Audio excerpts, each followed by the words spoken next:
이강인이 스페인 마요르카에서 옛 동료들과 함께 훈련하며 즐거운 시간을 보내며 팬들의 관심을 받고 있습니다. 이강인은 자신의 소셜 네트워크 서비스 SNS 계정 스토리 기능을 통해 영상 하나를 게시했습니다. 과거 마요르카에서 함께 호흡을 맞췄던 베다트 무리키가 찍은 영상 속에서 이강인은 훈련 중 쉬는 시간이었는지 검정 민소매 티를 입고 반바지를 사타구니까지 끌어올린 모습이었습니다. 무리키가 자신을 촬영한다는 걸 알아차린 이강인은 주먹을 불끈 쥐어 보였습니다.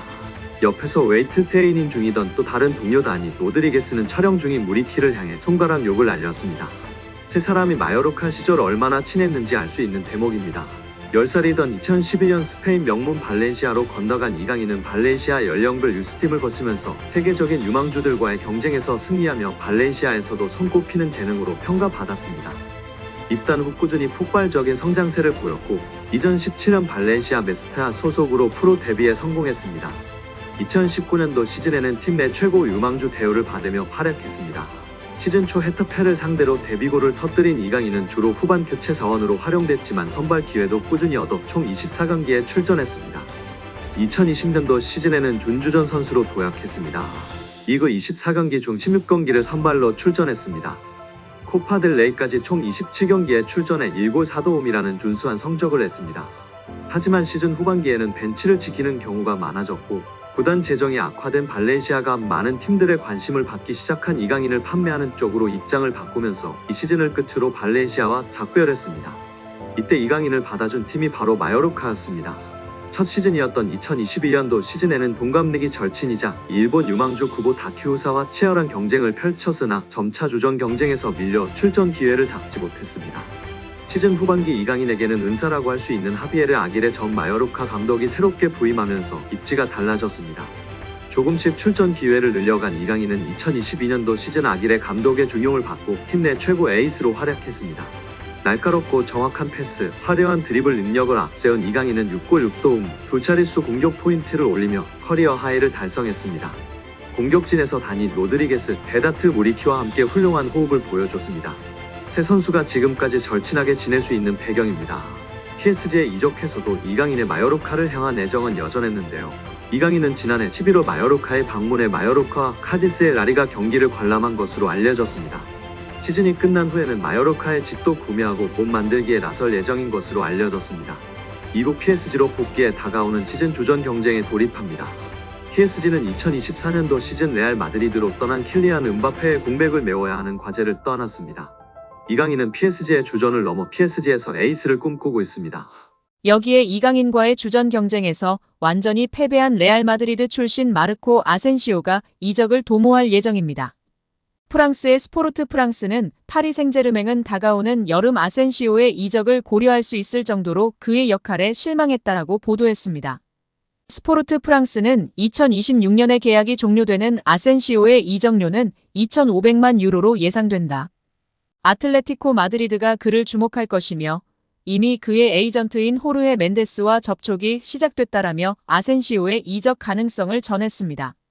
아센시오는 올 시즌을 앞두고 이강인, 우스만 덴벨레, 랑달콜로 무아니 등과 함께 PSG에 합류한 신입생입니다. 영입 당시 기대감은 적지 않았습니다.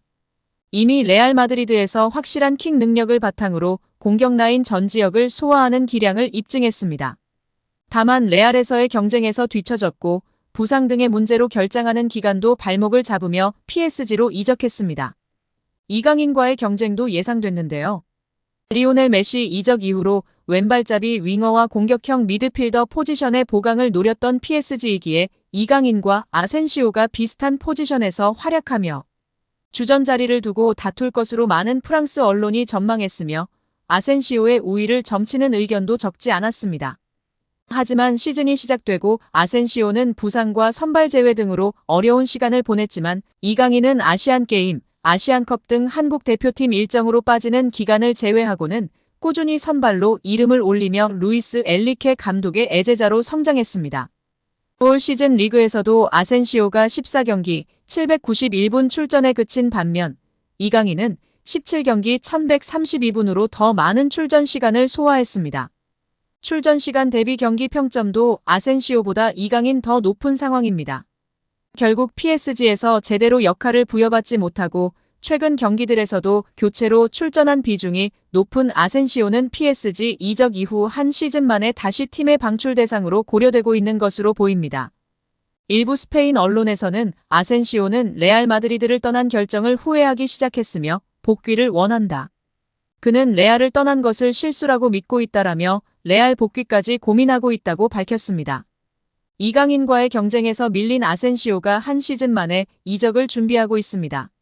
다만 올 시즌 활약을 고려하면 레알 복귀나 B클럽 이적들은 쉽지 않을 전망입니다. 스페인이자 레알 출신 스타 선수 아센시오를 확실히 밀어냈다는 반증의 기사인데요. 우리 이강인 선수 정말 대단하고 자랑스럽습니다.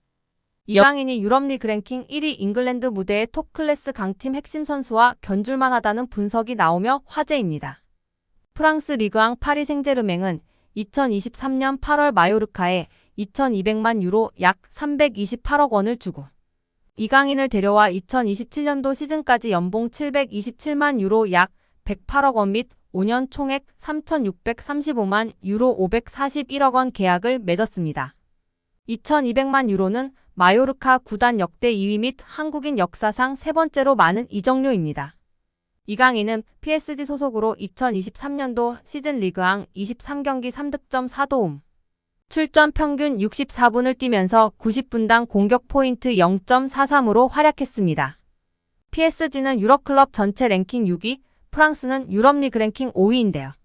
저명한 축구 통계 매체 옵타 스포츠에 따르면 미드필더로서 이강인과 가장 비슷한 선수는 프리미어리그 준우승팀 아스널의 주장 마르틴 웨데고르입니다.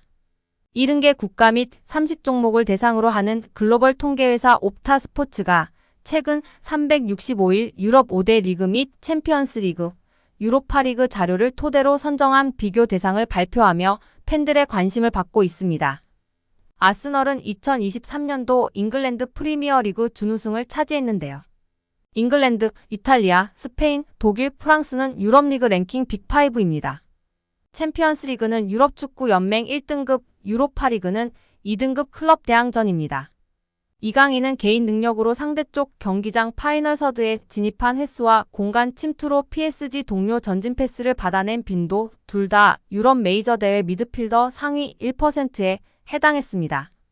혼자서 위협적인 공격을 펼칠 수 있는 데다가 수비가 헐거운 지점에 대한 공간 지각과 상황 인식, 언제 파고 들어가는 것이 가장 효과적인지에 대한 타이밍 판단, 옆이나 뒤로 향하는 전개보다 리시브가 까다로운 전방으로 나가는 패스를 상대 저지를 뿌리치고 내 볼로 만드는 기술이 월드 클래스라는 얘기입니다.